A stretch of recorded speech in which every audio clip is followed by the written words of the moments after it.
त्यांच्या मुलांना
को मत मारो, दर्द को मारो.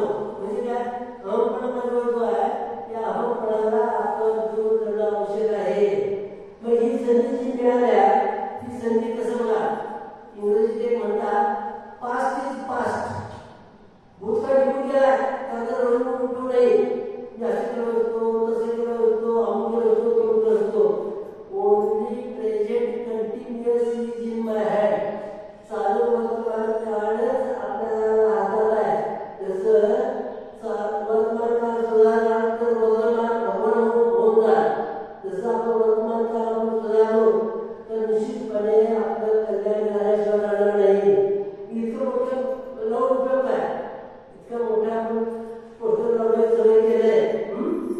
तर आपण चूक पाहिजे असेल जे चुकी झाले त्यांची आराधना करूया.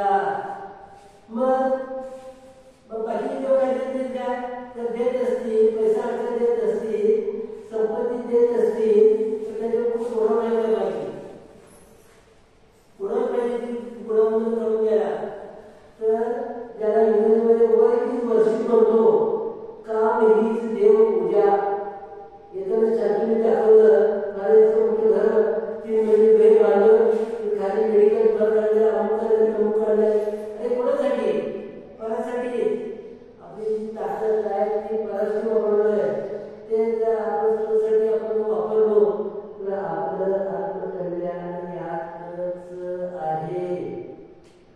केवळ आपल्या धर्मात नाही इतर धर्माच्या सांगून सुद्धा ते सांगितलंय अरे तुझं आहे तुझं पाशी जागा तुलाशी बाहेर पण होणार नाही. एक हरण होतं आणि ते हरण सकाळी पोळं चढत बाहेर पडलं आणि चढत असताना खाली तोंड त्या गवताजवळ न्यायचं त्यावेळेला वास यायचा. ते म्हणलं अरे ते पुढे सोबत बसायला सोबत बसायला खायचं राहिलं आणि संध्याकाळपर्यंत पळालं संध्याकाळी बरोबर ज्यावेळी चालता येईना बरोबर पडलं तर नाक भिंतीवर गेलं. भिंतीमध्ये होती कस्तुरी.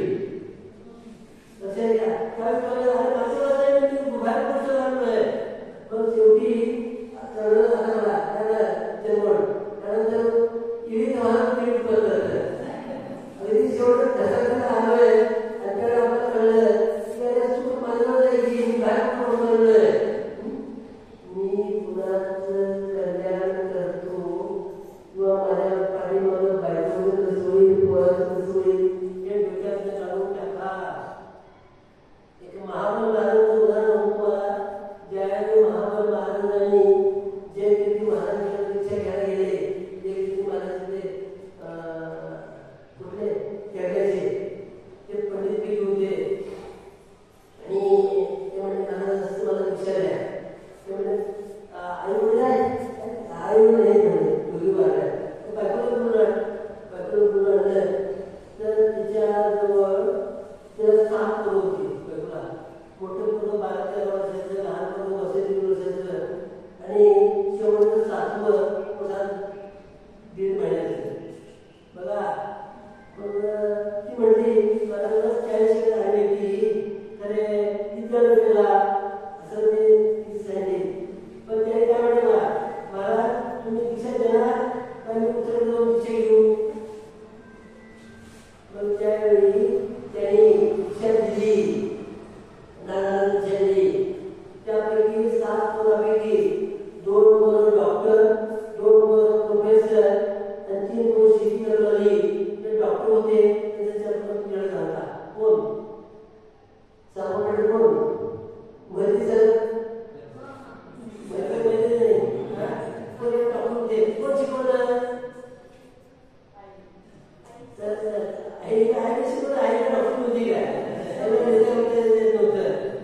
त्याचा अर्थ त्याचं पुण्य जब तक तुम्हाला पुण्य का पिता नहीं करा तब तक तुम करो अवगुण हजार. आपलं जर पुण्य कर्म ते जिथं होतं ती सगळी मुलं शिकली केली सरळ झाले. आणि बघा बरीचशी मुलं म्हणजे आई वडील